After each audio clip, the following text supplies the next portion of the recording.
자, 이제 세 번째로 문장에 대해서 다뤄볼 건데요. 지금 보시면 문장 성분, 문장의 확장, 문법 요소 이렇게 세 가지 테마로 구성된다고 보시면 되겠습니다. 일단 문장 성분부터 설명을 하자면 이 문장 성분이라는 것은 기능, 이 문장에서 어떤 기능을 하고 있는가에 대한 것이죠. 그래서 이 특정한 어떤 단어들, 단어 하나 혹은 단어 여러 개들이 모여가지고 하나의 문장 안에 기능을 하게 될 텐데 그것들을 한번 분류를 해보자는 겁니다. 그래서 주성분, 부속성분, 독립성분이라는 게 있고 보통 주성분이랑 부속성분은 많이 나오고 독립성분은 약간 좀 굳이 출제를 하고 싶을 때 내는 편이죠. 그러니까 웬만하면 주성분, 부속성분에서 컷이 난다고 생각하면 될 것 같고 일단 여기에 주성분이 몇 개가 있나? 부속성분은 2개가 있고요. 그리고 독립성분은 1개가 있습니다. 그래서 문장 성분은 종류가 총 7개가 있다라는 거 알면 될 것 같고 당연히 문장이라는 게 성립을 하려면 주어가 필요하겠고 서술어가 필요하겠죠. 이것들의 실현 방식 같은 건 여기저기에 나오긴 하는데 그냥 상식적으로 알고 있으면 될 것 같고 여러분들이 아는 그 정도 수준으로 아마 나올 겁니다. 그 다음에 목적어랑 보어라는 게 있죠. 근데 이 중에 이 보어라는 거는 제일 요건이 빡셌어, 그치? 그래서 얘는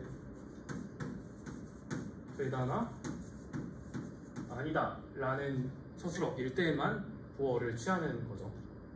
목적어는 뭐 을을 붙겠고 주어는 뭐 이가 연기 붙겠고 서술어는 뭐 무엇이다, 어찌하다, 어떠하다 이런 것들이 붙는 말들이 서술어죠.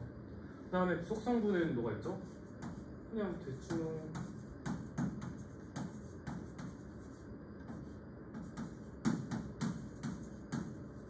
이런 것들이 있죠. 관형어랑 부사어가 있다. 그 다음에 독립성분에는 뭐가 있죠?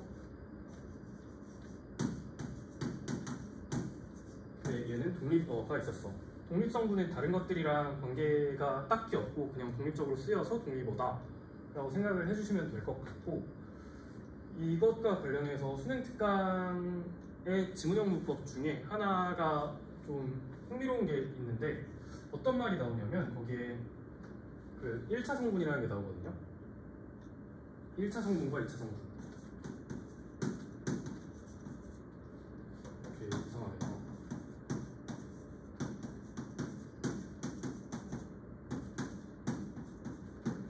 1차 성분, 2차 성분이라는 말이 나오는데 이걸 어떻게 생각을 하면 좋을 것 같냐면 1차 성분이라는 건 서술어랑 직접적인 관련을 맺는다고 했잖아.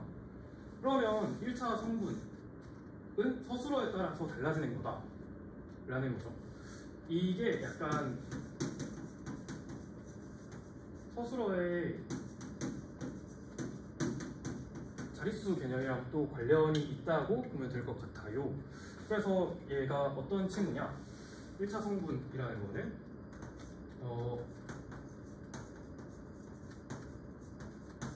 서술어가 필수적으로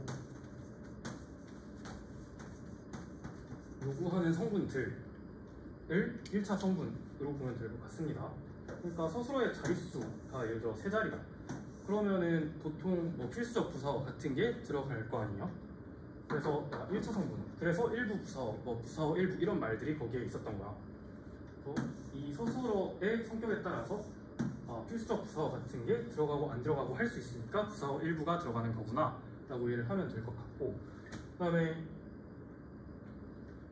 이 관형어 부사어 같은 거, 뭐 주어, 목적어, 보어, 서술어, 뭐 보어 말고는 보어만 제외하면 다른 것들은 약간 이쪽에서도 다시금 나올 수 있을 법한 친구들이죠. 그러니까 어떤 말이냐면 얘네가 실현되는 방식이 하나씩만 있지는 않다는 거야. 예를 들어서 관형어를 생각했을 때 뭐 명사 단독으로 관형어가 될 수도 있고 명사에 조사가 붙을 수도 있고 관형사 단독으로 될 수도 있고 뭐 이 정도 방법이 있겠죠. 그리고 뭐 부사어 같은 경우에도 실현되는 방법이 생각보다 많을 수 있다 라는 거 생각을 해보면 좋을 것 같아요. 자, 그러면 이제 문장의 확장. 문장의 확장인데, 일단 이 문장이라는 거를 생각을 해보면 어떤 거냐, 이 친구들 특히 뭐 절이라고 생각을 했을 때, 얘를 뭐 안긴 절이라고도 하죠. 절이라는 건 뭐야? 그러니까 일단 주어가 있고 서술어가 나와 있다는 거. 그러니까 주어 플러스 서술어의 구성이 있을 때 이걸 문장이라고 하는데, 그러니까 본문장은 뭐예요? 주어랑 서술어가 나와. 근데 한 번 나와 라는 거죠. 그러면 견문장은 뭐야? 아, 이게 한 번 나오는 게 아니라 2번 이상 나온다 라는 거겠죠. 그래서 본문장 자체로는 사실 물어보는 문제가 굳이 이걸 물어봐야 될까? 라는 생각이 들긴 하는데, 이번에 수특에서 또 본문장을 찾으세요 하는 문제가 있긴 하더라고. 그래서 이거 찾는 연습을 한번 네, 언젠가 해보면 좋을 것 같고, 그 다음에 견문장에 어떤 게 있냐? 이어진 문장이랑 아는 문장이라는 게 있는데, 이것들은 어떻게 구별을 할 수 있나? 얘네들은 사실 이제 어미를 가지고 구별이 되는 친구들인데, 어떤 어미를 가지고 구별이 될까? 얘는 이어진 문장은 이어졌으니까 뭔가 연결을 하면 좋을 것 같다 해서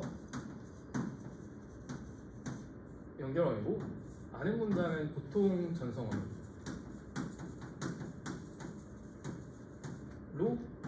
구별이 된다고 보면 좋을 것 같아요. 그러면 이 안에 세부적인 게 뭐가 있냐? 이거 당연히 모를 거라 생각하는 게 아니고, 그냥 종속을 먼저 써버렸으니까 이렇게 할게. 대등하게 이어진 문장이고 종속적으로 이어진 문장이 있는데, 이거는 어미를 몇 개 알아두는 것도 괜찮을 것 같아. 대등하게 이어졌으면은 얘네 둘의 관계가 대등하다. 그러니까 어떤 게 다른 하나를 수식하고 있지도 않고, 그러니까 많은 문장에서처럼 뭔가 수식하는 관계다, 한 문장 성분으로 들어가 있다, 이런 것도 아니고, 종속적으로 이어진 문장에서처럼 뭐 선호, 인과, 조건 이런 것들을 나타내지도 않는다는 거야. 그러면 얘네들은 위치를 바꿔도 괜찮겠다라는 생각을 해볼 수가 있겠고, 뭐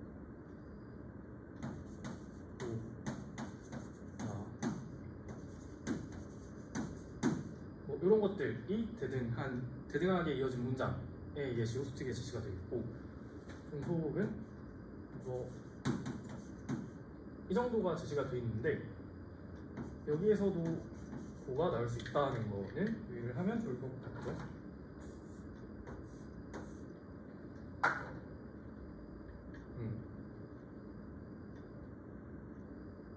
뭐 인생은 짧고 예술은 길다 같은 거랑 밥을 먹고 빵을 먹어라. 이게 어떤 선생님의 향기가 안 나기가 조금 어려운 것 같아요. 왜냐하면 나도 어떤 선생님의 인강을 보고 처음에 배운 거니까, 예문 같은 게 이미 대가리에 딱 박혀가지고 다른 거를 그러니까 순간순간 떠올리려면 사실 네, 그렇습니다. 아무튼 그렇고, 아는 문장은 5가지가 있지. 그리고 왜 존댓말이랑 반말을 섞어서 하냐? 그러게요. 자, 아는 문장이 5가지가 있는데, 일단 위에 3개 드르륵을 하고 싶어서 네, 저도 드르륵을 할 줄 안답니다. 아무튼 처음에 명사절,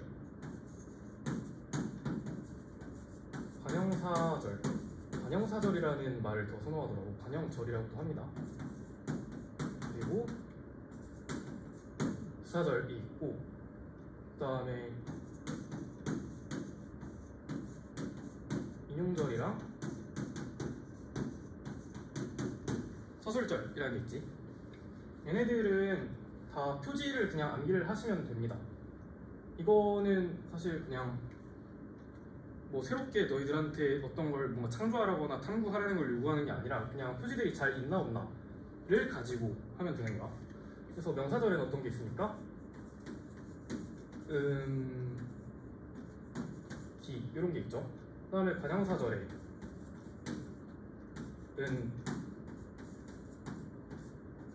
그 다음에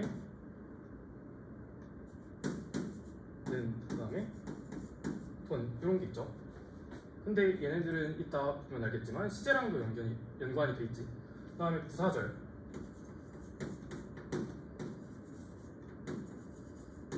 그 다음에 뭐 요거는 부사파생 정미사지만 부사절을 만들기도 한다 라는 걸 알면 되겠고, 부사절이 만들어질 때는 보통 얘네랑 대응하는 어떤 주어가 같이 나오기도 하죠. 뭐 예를 들어 소리도 없이, 소리가 없이 이런 식으로 대응하는 주어. 물론 이게 다 절이니까 원래 두 가지 문장이었다는 거잖아. 그러니까 주어랑 서술어의 관계가 드러나긴 해야 됩니다. 그런데 부사절은 이게 명확하게 드러나는 경우가 많다. 왜냐하면 이런 거 이 같은 경우에 그냥 부사일 수도 있거든. 근데 이렇게 부사절을 내고 싶으면 명확하게 부사절인 걸 인지할 수 있도록 국룰인 예시들을 주거나 할 테니까, 네, 그런 점에서 말을 한 거고요. 인용절은 조사 가지고 판단을 했죠.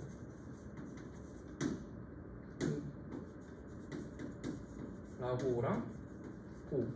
근데 뭐뭐라고 라는 건 지금 직접 인용을 할 때고, 고는 간접 인용을 할 때겠죠. 그 다음에 서술절은 A는 B가 요 구성에서 이 B가 어떠하다 자체가 지금 서술어로 쓰였다라는 거죠. 왜냐하면 이거를 왠지 주어처럼 생긴 것 같거든. 근데 얘를 설명을 하려면 얘네 자체가 하나의 절로서 들어갔구나 라고 판단을 한다는 거죠. 네, 그렇습니다. 일단은 문장의 확장에서 이 정도를 설명하면 될 것 같고, 여기서 이게 절로 쓰였다 라는 거는 이 친구가 명사처럼 쓰입니다 라는 거죠. 얘가 관형사처럼 쓰입니다. 보통 관형어로 쓰이겠지. 얘도 부사처럼 쓰입니다 인데, 그러면 명사절이면 명사로만 쓰여야 되나? 물론 그렇죠. 명사가 여기저기에 다 들어갈 수 있으니까. 예를 들어서 이런 식으로 물어볼 수가 있겠지. 예를 들어서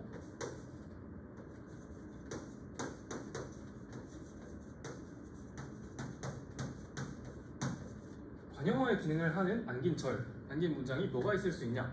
라고 물어봤을 때 당연히 관형절 찾으면 되지.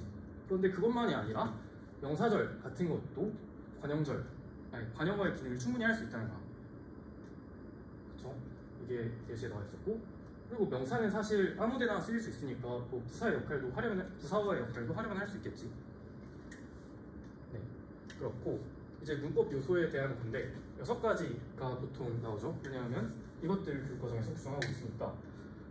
그래서 종결 표현, 아까 그 종결 어미 할 때 말을 했지만 이거는 기본적으로 문장의 유형을 나눠주는 역할을 하죠.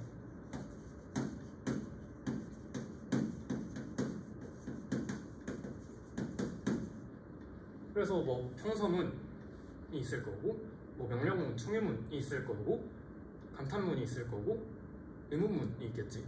그런데 이번에 의문문과 관련해서 보기나 이런저런 정보들이 많이 있으니까 의문문을 한번 열심히 보면 좋을 것 같고, 그 다음에 얘가 한 가지 역할이 더 있는데, 상대 높임의 등급을 이 종결 표현이 표시하지. 그런데 그거는 바로 밑에서 높임 표현에서 다시 볼 건데, 이번에 좀 쎄한 게 이 새끼가 여러 번 나옵니다. 수특이랑 수완에서 3번이 나와요. 물론 교수님들이 이 새끼들 상대 높임의 등급 6개를 잘 외우고 있나 한번 볼까? 라고 아마 안 하실 것 같긴 한데, 그래도 약간 3번씩 나오고 무려 지문형 문법에서 그걸 싹 다 설명하고 있다. 수완 그 실전 모의고사의 지문형 문법에서 설명을 하고 있다는 게 아주 쎄한 부분인 거죠. 그래서 알아두기는 해야 될 것 같아. 근데 저도 외우고 있지 않거든요. 그리고 저는 올해 수능을 안 보기 때문에 외우지 않을 거예요. 그런데 여러분들은 외우셔야 합니다. 일단 그렇고, 높임 표현을 보기 전 이따가 문제에 들어가서 하면 될 것 같아. 그 다음에 높임 표현은 보자마자 높임 표현을 물어보는 것 같다? 하자마자 바로 3개 달리면 되죠. 뭐요? 얘가 어떤 것을 높이고자 하는가. 그래서 주체랑 객체랑 상대 높임이 있겠죠. 근데 여기서 상대 높임은 지금 여기서 하기로 했으니까 얘는 그냥 웬만하면 있겠지, 뭐 높이든가 낮추든가 하겠지 라고 생각을 하시면 되고, 주체 높임이랑 객체 높임의 실험 방식을 알아보면 될 텐데, 이게 실험 방식이 크게 세 가지가 있거든. 뭐가 있냐면, 뭐 한번 붙일까요? 네. 조사나 어미나 특수어휘로 이루어지는 거. 이렇게 바로 이 3x3 표가 떠오르시면 됩니다. 그래서 여기서 뭐 주체 높임,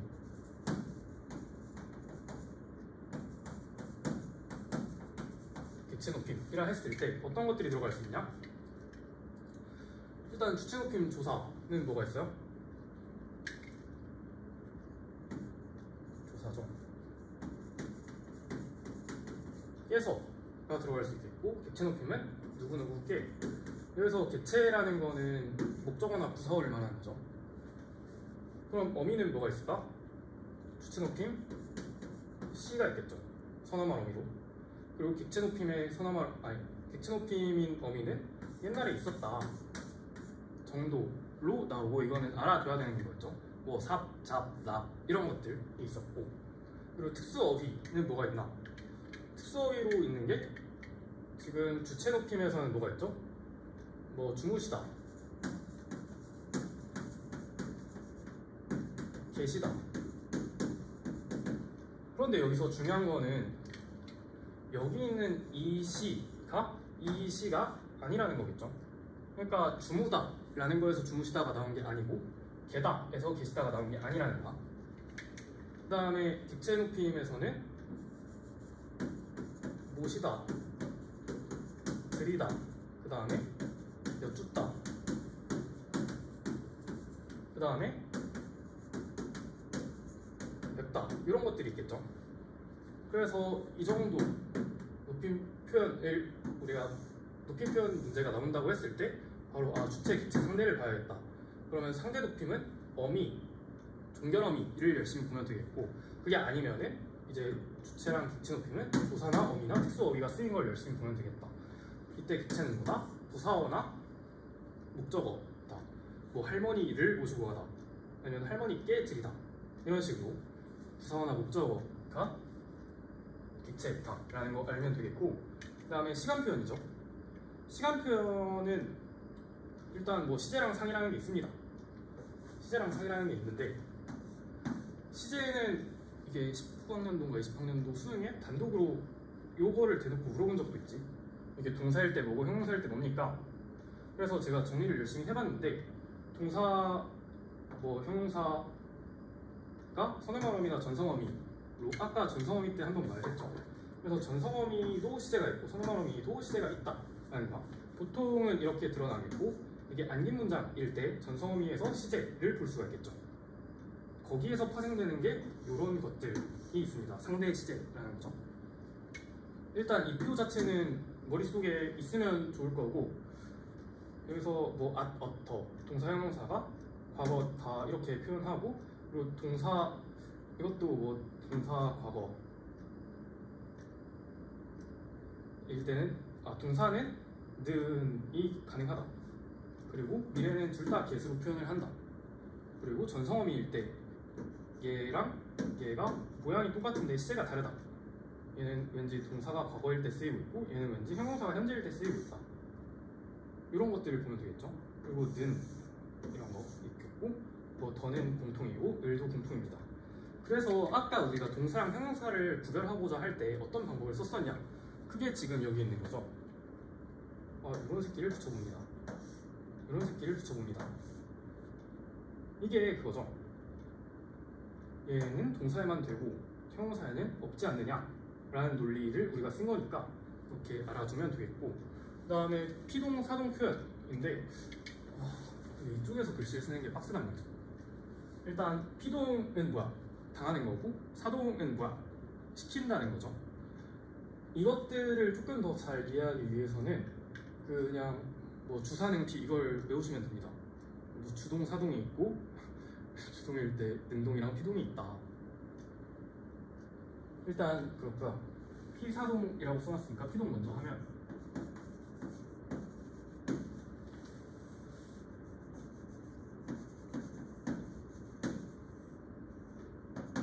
피동은 당한다는 거지. 근데 누가 당한다는 거야? 얘는 주체가 행위를 당한다. 그러니까 주어가 행위를 당한다. 영어에서 수동태 생각하면 뭐 편할 수도 있겠지. 그래서 이게 어떤 식으로 실현이 되냐? 짧게도 실현이 되고 길게도 실현이 됩니다. 그래서 국룰이죠. 이힐이기 나 아니면 접사 되나 받나 당하로 되기도 하더라. 그리고 뭐 개 되다 이런 식으로도 의미가 피동일 수가 있겠지.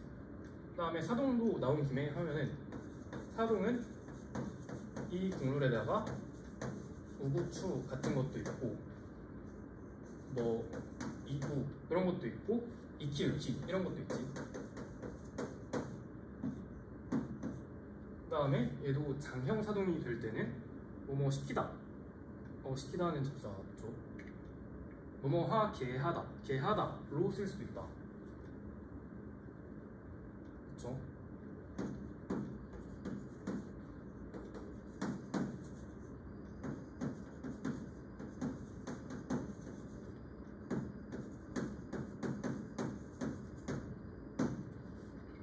그런데 이것들에서 약간씩 이슈가 더 있는 게 뭐가 있냐? 얘네들이 일단 피동문이 있을 때 그것에 대응하는 능동문을 상정하기 어려운 경우가 있어요. 그러니까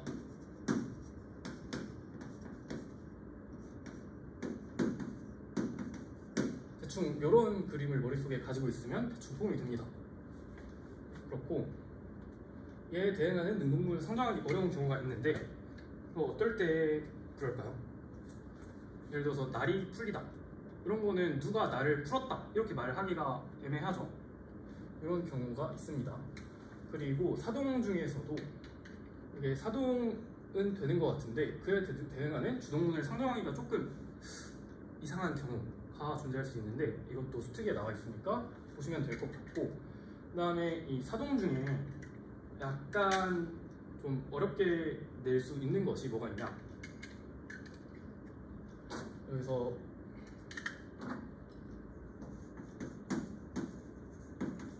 직접사동이랑 간접사동이라는 게 있거든. 직접사동이랑 간접사동은 뭐냐면, 직접사동은 이 행위 주체, 그러니까 이 문장의 주어가 직접 행동을 해서 영향을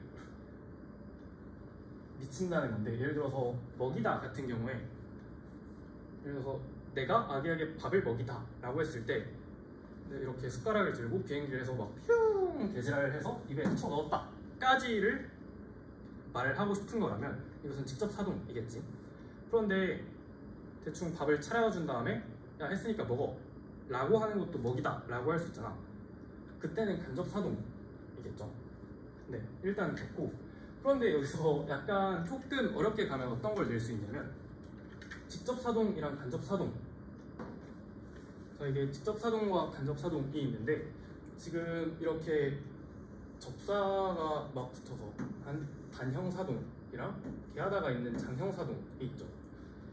그런데 이때 여기에 있는 이 친구들, 위에 있는 친구들은 직접 간접으로 다 해석이 가능한 반면에 뭐뭐하 개하다 라는 건 얘는 왠지 간접으로만 되더라.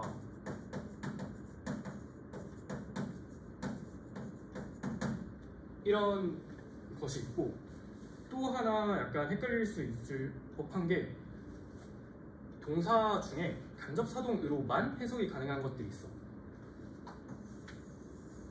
예를 들어서 어떤 것들이 있냐면, 뭐 웃기다, 뭐 울리다, 먹이다, 먹이다는 아니고 웃다, 울다, 먹다, 이런 것들. 아니 먹다래 씨. 다시 이게 직접사동이랑 간접사동이 둘 다 되는 게 대부분인데, 간접사동으로만 해석되는 명사들이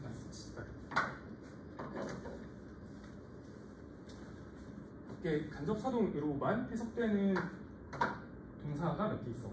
어떤 것들이냐면 그 성격상 즉 다른 사람이 이걸 해줄 수가 없는 거야. 어떤 게 있냐? 예를 들어서 이런 것들이 있겠고,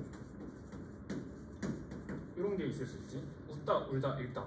그러니까 웃기다, 울리다, 읽히다, 이런 것들이 나왔을 때 선생님이 학생에게 책을 읽혔다 라 했을 때 읽는다는 건 그 사람이 이 텍스트를 눈으로 보고 받아들인다는 건데, 선생님이 이것을 대신 해줄 수가 있나? 아닌 것 같지?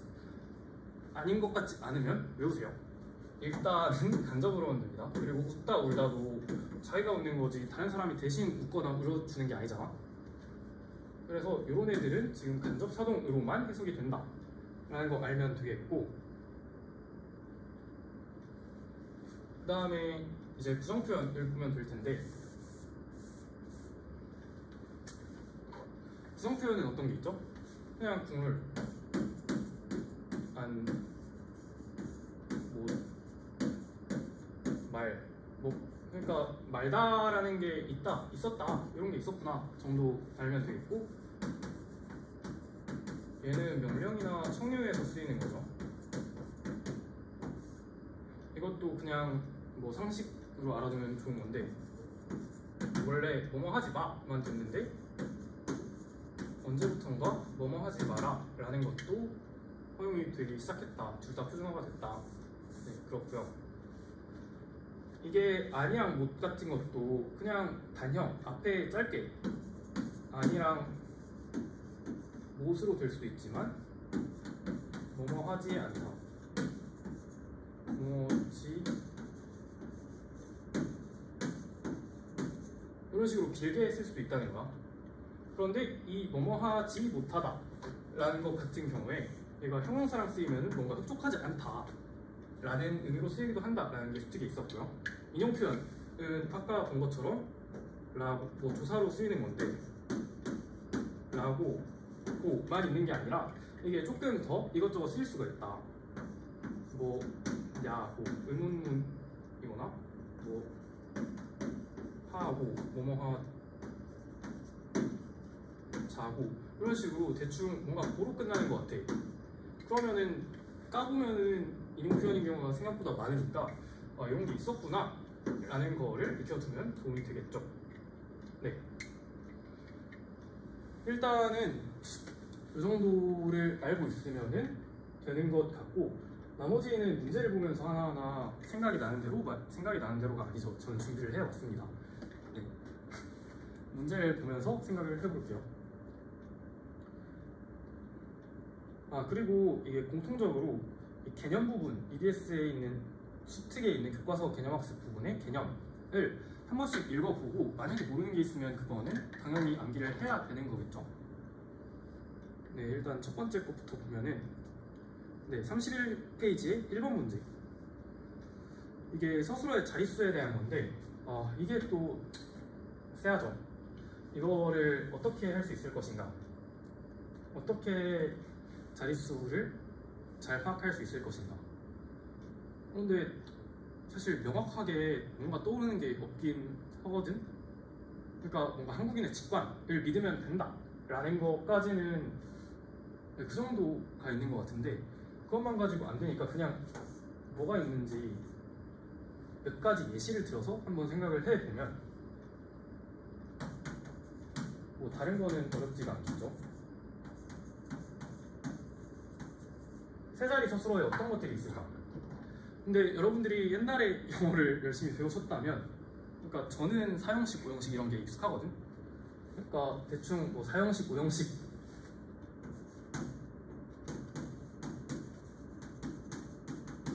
인 것들은 우리말 할 때 세 자리 서술어더라. 뭐 수요동사, 뭐 주다, 아니면 뭐 누구에게 무엇을 받다, 그러니까 누구에게 무엇을 주다, 받다, 이런 것들은 일단 되고요. 그리고 오형식에서는 뭐 사역동사, 뭐 어떤 대단한 사람이 뭐 물을 와인으로 만들었다, 이런 거. 이때 만들다. 아니, 사역이 아니구나. 이때는 네, 이때 메이크는 진짜로 만들었다는 거죠. 그래서 뭔가 만들다 이런 것도 있을 수 있겠고, 그 다음에 아까 뭐뭐로 생각하다, 뭐 생각, 뭐 여기다 뭐뭐로 생각하다 이런 것들이 있겠고, 뭐뭐로 삼다, A를 B로 삼다, 야 너를 이제부터 사위로 삼으마, 이런 걸 할 수도 있겠죠. 그리고 뭔가 내용이 있는 거,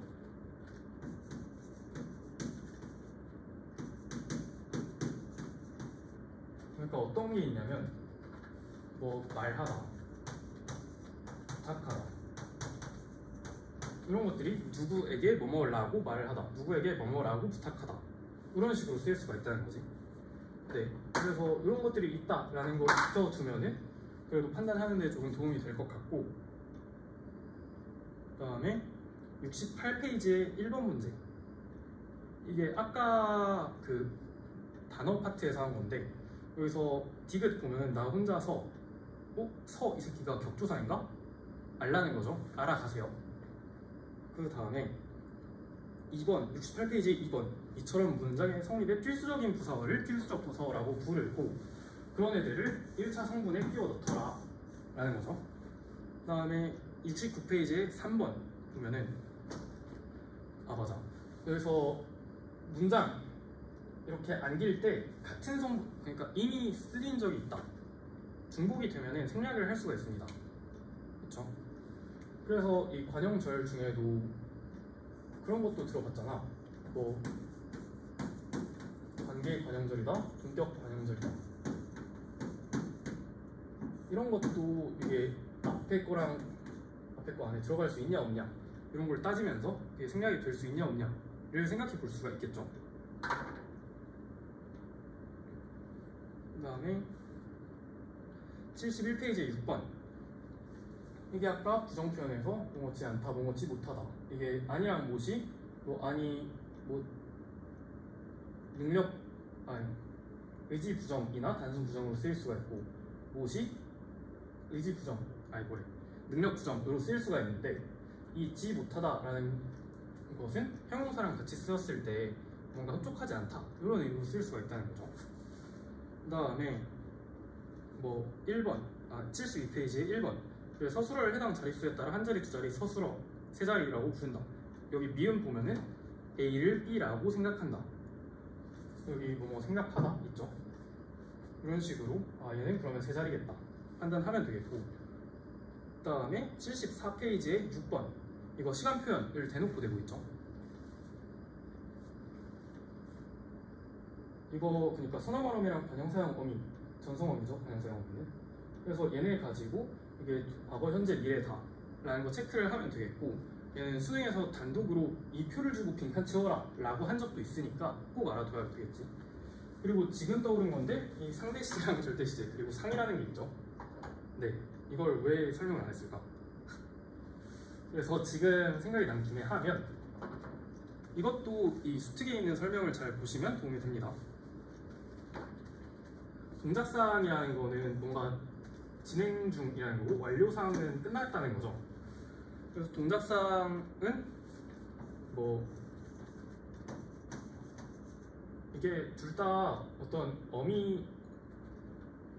어미나 보조용언 구성으로 되는데, 뭐뭐 고 있다랑 뭐 온다, 뭐뭐 간다, 이런 식으로 쓸 수가 있고, 그 다음에 여기에 있는 게 이 정도가 있죠. 근데 수특에는 어미로 어떻게 표현이 되는지는 안 나와 있거든. 근데 이거는 연결어미로 표현이 됩니다. 어떤 식으로 표현이 되냐면 뭐뭐 하면서, 이런 식으로 표현이 될 수 있으니까 그냥 뭐 알아만 두자 정도. 그 다음에 완료사항은 뭐 영어에서 막 have pp 이런 거 현재 완료 익숙하죠. 그래서 완료인데, 여기서도 뭔가 보고 있다가 쓰일 수 있다. 그리고 이거 가지고 그러면 지금 얘가 동작사항이냐 완료사항이냐, 이거 중의적일 수 있으니까 이 중의성을 해소하는 문제가 나올 수 있겠죠. 그리고 뭐뭐 버리다 라는 보조 용언 구성이나 뭔가 있다, 뭐 남아있다, 피어있다 이런 식으로가 가능하겠죠. 네, 일단 됐고, 그 다음에 이 상대 시제라는 거 예문을 하나 들어서 보면은 나는 달리는 말을 보았다.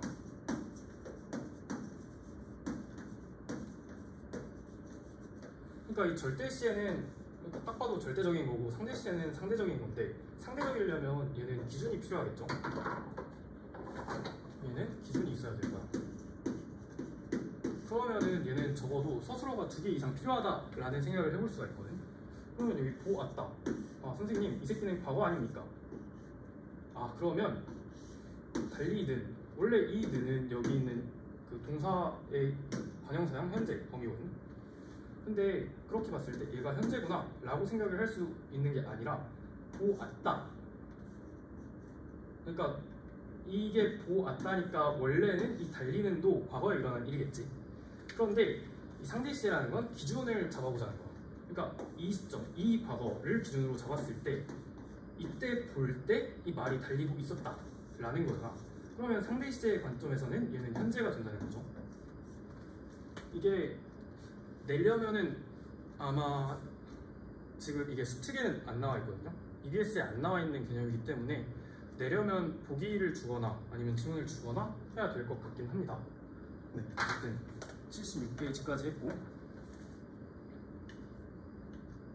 그 다음에 77페이지 피동문의 주어 부서로 이에 해당하는 능동문을 만들었을 때 의상 어색한 문장이 만들어지는 경우가 있다.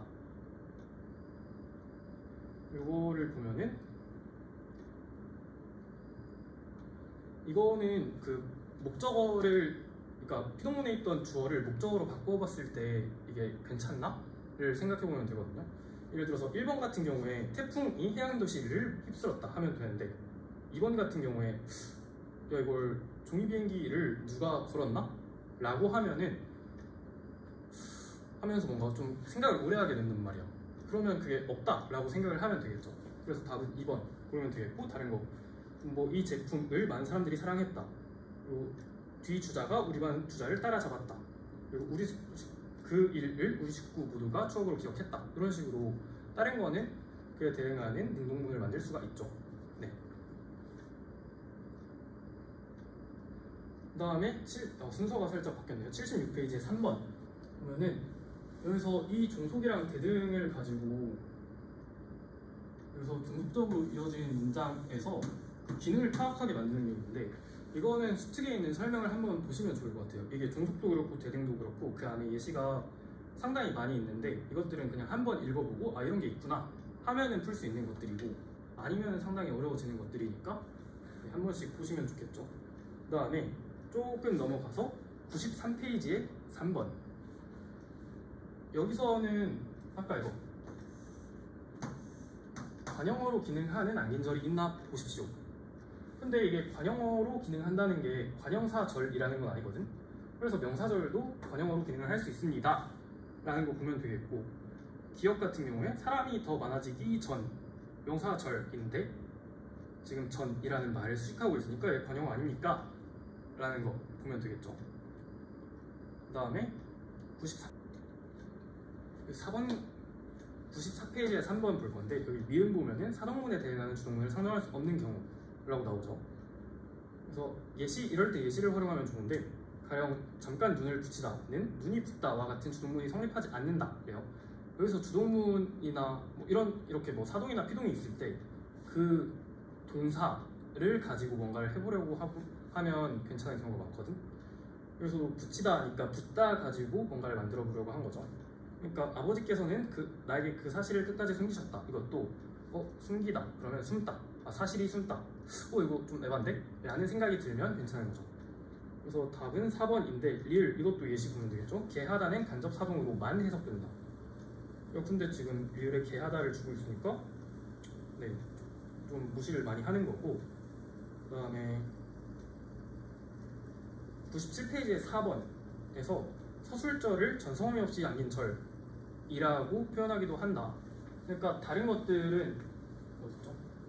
얘네들은 지금 어미를 가지고 하는데 얘네들은 어미가 없지 않느냐, 전성어미가 쓰인 게 아니지 않느냐 라는 식으로 말을 하기도 한다는 거지. 그 다음에 100페이지의 3번, 이게 몹시 세하죠. 상대 높이의 등급을 직접적으로 물어보고 있어요. 그래서 이거는 이따가 증명문법 보면서 한번 같이 다뤄보기로 하고, 그 다음에 106페이지의 4번, 이건 다른 것 때문이 아니라 보호의 기능을 하는 안긴절. 상상이 되십니까? 네, 이런 식으로 웬만하면 좀 헛소리라는 거 바로바로 알 수 있으면 좋겠다 라는 의미에서 한번 골랐고, 그 다음에 107페이지에 1번에서 2번 이 증명문법, 이게 서술어가 필수적으로 요구하나 아닌가를 가지고, 근데 그게 뭐예요? 서술어의 자릿수지. 서술어의 자릿수. 이게 필수적 부서를 요구합니다, 아닙니다. 그때 요구를 하면은 이때 1차 성분이 된다. 필수적 부서는 1차 성분이고 필수적 부서가 아닌 부서는 2차 성분이 된다 라는 거 보면 되겠지. 네, 그 다음에 226페이지 실전학습 1회의 3번 볼게요. 이 안기다 라는 게 지금 사동사랑 피동사로 쓰였는데 형태가 같다 라는 거 가지고 출제한 거지. 이게 뭐 어려운 문제가 아닌데 그냥 사동, 피동이 각각 쓰이고 있는지를 열심히 보면 되겠죠. 그냥 아이디어가 재미있어서 이것도 한번 내볼 수 있지 않을까 라는 생각. 그 다음에 239페이지에 4번에서 5번, 이거 의문문인데 의문문이 이것만 있는 게 아니라 조금 더 나오긴 하거든. 그래서 좀 중요할 수 있는 것 같고, 여기서 의문문, 이게 유형이 3가지가 나오거든요.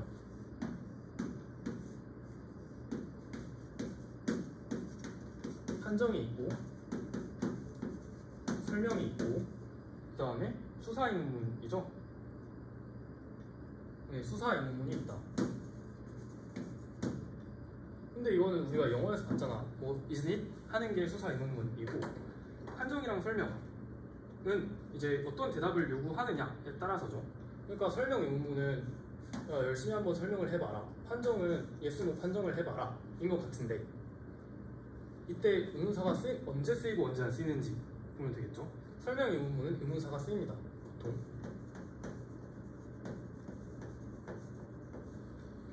근데 판정 의문문은 안 쓰이죠. 근데 설명 의문문에서 다 쓰이는 게 아니다. 아니, 의문사가 쓰였다고 설명 의문문으로 해야 되는 건 아니다. 의문사가 쓰였어도 안 그럴 수 있다 라는 게 지금 질문의 내용인 거고, 그 다음에 국어사랑 연결 지어가지고 이게 뭐 아계열, 오계열 이런 걸 쓴 적이 있습니다 라고 말을 하고 있는데, 그거를 약간 좀 어이가 없지만 좀 저는 어떻게 외웠냐면 판정이죠. 그런데 이게 그냥 판정으로 보이시나요? 나는 조금 다르게 보인다 이거야.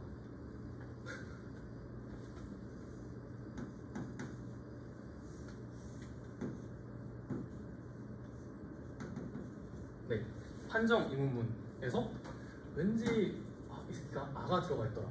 그러면 얘는 뭐겠어요? 얘는 아계열이겠구나. 그러면 얘는 오계열이겠구나 라는 생각을 해볼 수가 있겠지. 네. 그 다음에 그 수능 완성으로 넘어가서 비슷한 거죠. 지금 97페이지에 2번, 수능 완성으로 와서 97페이지에 2번, 그래서 미지칭이랑 부정칭 얘기하면서 의문문 얘기를 하죠. 그래서 판정에서 뭐가 쓰이고 설명에서 뭐가 쓰이더라 라는 거 보면 되는데, 미지칭은 설명, 부정칭은 판정에서 쓰인다. 그러면 여기에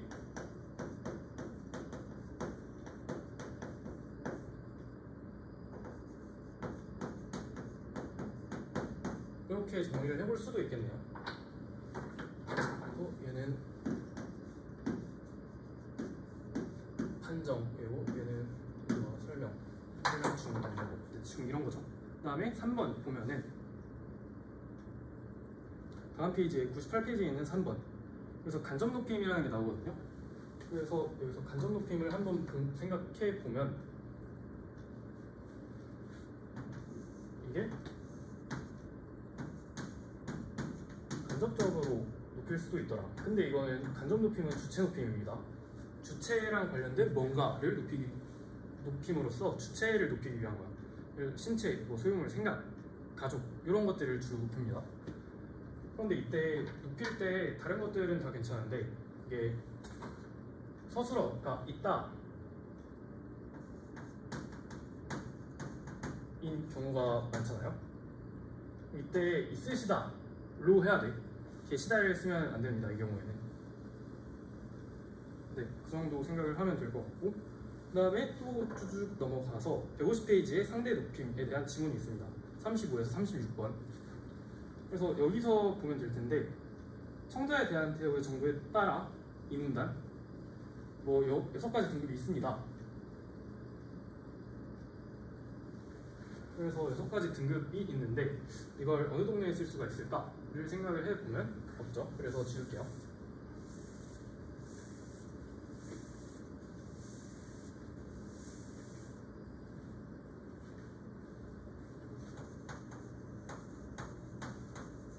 상대 높임에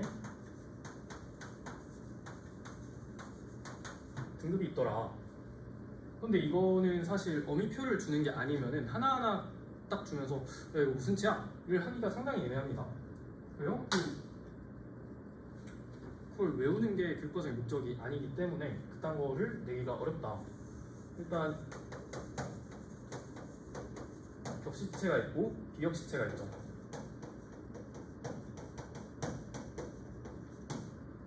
근데 이걸 구분은 어떻게 하냐? 그냥 얘는 요를 왠지 붙일 수 있는 것 같다. 얘는 요가 안 된다. 라는 거죠. 그럼 그 안에서 뭐가 있냐?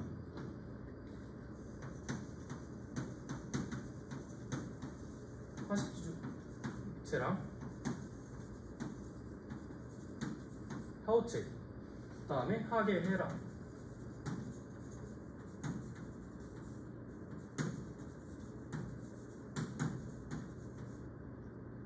그 다음에 해우체랑 해체가 있겠지.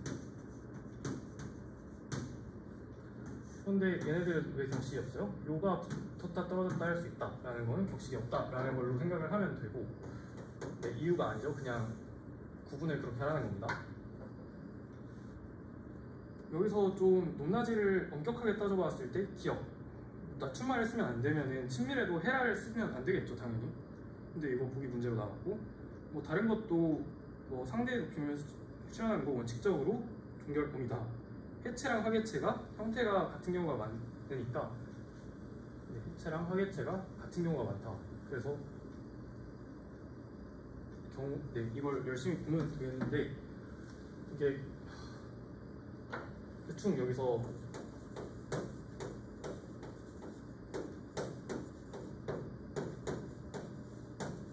이런 것들이 있거든요.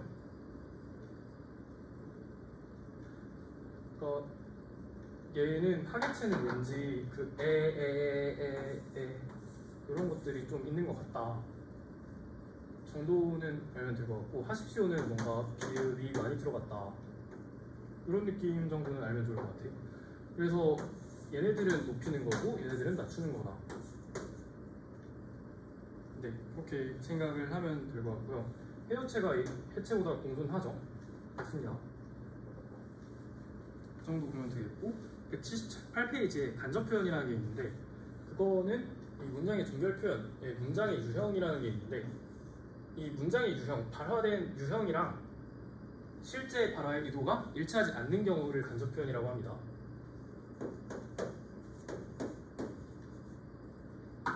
이때를 간접 표현이라고 한다. 그러니까 대충 그 일본의 어느 동네죠? 오사카인가요? 그 동네 사람들처럼 말을 한다 라고 생각을 하면 되겠고, 그러니까 실제로 그러니까 야 가서 문 열어 라고 하면 조금 싸가지가 없으니까 야 문을 여는 게 어떨까? 라고 한다든가, 그런 식으로 실제의 발화 의도랑 이 드러난 문장의 유형이 다른 경우를 간접 표현이라고 합니다. 그 다음에 257페이지에 35번 문제 보면, 여기서 1번 선지, it의 고it, 아까 고it이라는 거는 둘 다 될 수 있다 이런 걸 봤었죠. 이거는 중의적으로 해석되니까 뭐 입는 중이다 이런 식으로 붙일 수가 있겠죠. 그러니까 고쳐쓰기가 나올 수도 있어 보이거든. 왜냐하면 이번 부평의 36번 문제가 약간 그런 유형인데 이게 한참 안 나오다가 오랜만에 나온 것 같아요. 그래서 수능에서 한번 그걸 더 갖다 쓸 수도 있겠다 싶은 것 같고, 그래서 3번이랑 5번 선지를 좀 유심히 보면 될 것 같은데, 현재인데 예정된 미래의 일을 나타낼 때도 쓴다. 과거 시제 형태소 어를 통해서 나는 이제 죽었구나. 이게 미래의 사실을 이미 일어난 것처럼 표시한다. 이런 식으로 시제를 약간 자기 마음대로 쓸 수도 있구나 라는 거 생각해 볼 수가 있고, 여기 get도 있죠. get이 뭐 추측일 때 과거, 현재, 미래 다 쓸 수 있고, 화자의 뭐 의지나, 네, 그거 사전에 검색하면 뜻이 4개가 있거든요. 하나하나 보면서 아, 이런 식으로 쓸 수가 있겠구나. 뭐 화자의 의지일 수도 있고, 네, 그런 걸 한번 보시면 좋을 것 같습니다. 이제 이거 지우고 나서 국어사 부분으로 한번 돌아올게요. 담화는 할 게 없습니다.